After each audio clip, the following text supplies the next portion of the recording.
वृंदावन वास मिला, शरणागति मिली, परंतु निरंतर प्रयास करने के बाद भी शास्त्रों के अनुसार कहे गए 5 महापाप मांस, मदिरा, दूध, क्रीड़ा, व्यभिचार इत्यादि शरीर से जानकर हुए। इन्हें आपके समक्ष कबूल करके आपसे प्रार्थना है कि कोई प्रायश्चित बताएं महाराज जी। नहीं, हमारी प्रार्थना है कि सबसे बड़ा प्रायश्चित होता है अवलोन नशानी। पहला प्रायश्चित स्वीकार करो तो आगे के प्रायश्चित हम बताएं तुम्हें। पहला स्वीकार करो अवलोन नशानी, अब ना नशा। आज तक किया, कसम खाता हूँ कि आज के बाद नहीं करूंगा। बोलो, आज के बाद नहीं करूंगा। अभी एक शब्द भूल गए। आज कसम खाता हूँ, आज के बाद नहीं करूंगा। सर्व पापों का प्रायश्चित पहले एक ही। दूसरा, भगवान से प्रार्थना करो कि भगवान मुझे इतनी सामर्थ्य दो कि मैं एक संत के आगे कसम खाया कभी मैं भूल न कर बैठूं। तीसरा, नाम जप करो।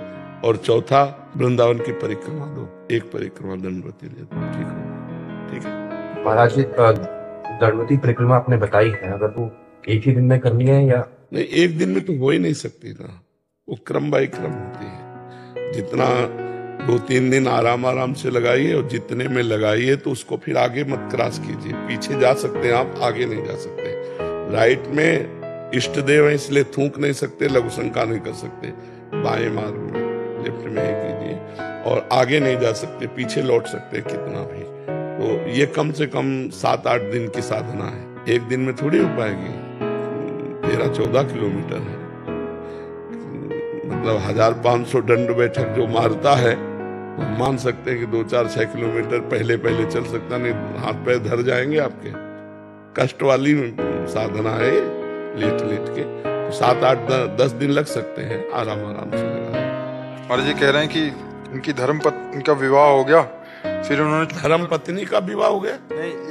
नहीं, इनका विवाह हो गया, धर्मपत्नी है। हाँ, ऐसे बोले। बट महाराज जी इनका दूसरा हो गया, वो आ गया है। इन्होंने छुपकर बांडीर वन में दूसरा कर लिया। नहीं, गलत है, ये गलत है। हर चीज को प्रायश्चित नहीं किए जाते, कुछ दंडनीय अपराध होते हैं। ऐसा कैसे? किसी को पाणी ग्रहण किया फिर दूसरी स्त्री से क्यों आप लगाव किए? 7-8 साल पहले प्रेम प्रसंग हो गया था जिससे। तो आपने अपनी पत्नी को बताया पाणी ग्रहण करते समय कि मैं तुम्हें जब स्वीकार कर रहा हूँ तो मेरी स्वीकृत एक लड़की है, तो फिर अपराध क्यों, दूसरे के साथ खिलवाड़ क्यों कर रहे हो? इसके लिए कोई प्रायश्चित नहीं, इसके लिए जलना होगा, इसका दंड भोगना होगा। अभी हाथ पैर जोड़ करके उसको, जो प्रथम पत्नी है, जो अभी पाणी ग्रहण संस्कार किया है, जिसके साथ उसको पूरा सेवा सत्कार कीजिए, प्यार दीजिए, और उससे प्रार्थना कीजिए कि हमारी ये पूर्व की गलती है, इसको सह लीजिए या क्षमा कर दीजिए। ये उसी से होगा, ये हमसे नहीं होगा।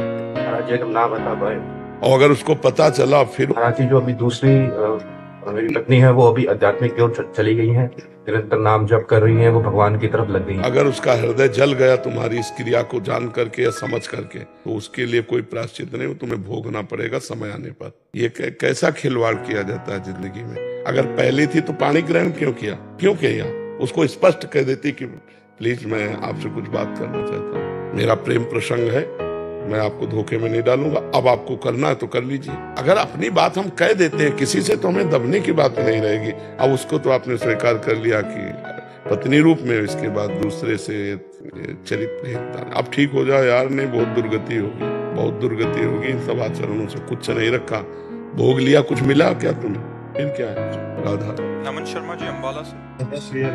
राधे राधे महाराज जी, मनुष्य के जीवन में कर्म प्रधान है या भजन प्रधान है? यदि मैं कर्म ठीक ना करूं और भजन करूं तो क्या बैलेंस हो जाएगा? कौन सा कर्म आप कर्म समझते हैं? जो भी महाराज जी जो हम सब करते हैं पूरे दिन में, दिनचर्या में, तो सब कर्म ही होते हैं, कुकर्म नहीं होते क्या? कुकर्म भी होते हैं महाराज जी, इसमें से कुछ। कुकर्म ना करना ही भजन है। भजन का मतलब समझते हो? जैसे हम कृष्ण कृष्ण राधा राधा जपते हैं तो हमारे अंदर पावर आता है, और उस पावर से जो नहीं करना चाहे उसको हम रोक पाते हैं, जो करना चाहे उसे हम कर पाते हैं। अभी क्या है, करना चाहिए सो भी हो रहा है, नहीं करना चाहिए वो भी हो रहा है, क्योंकि अविवेक है। इसलिए भजन करना अत्यंत आवश्यक है।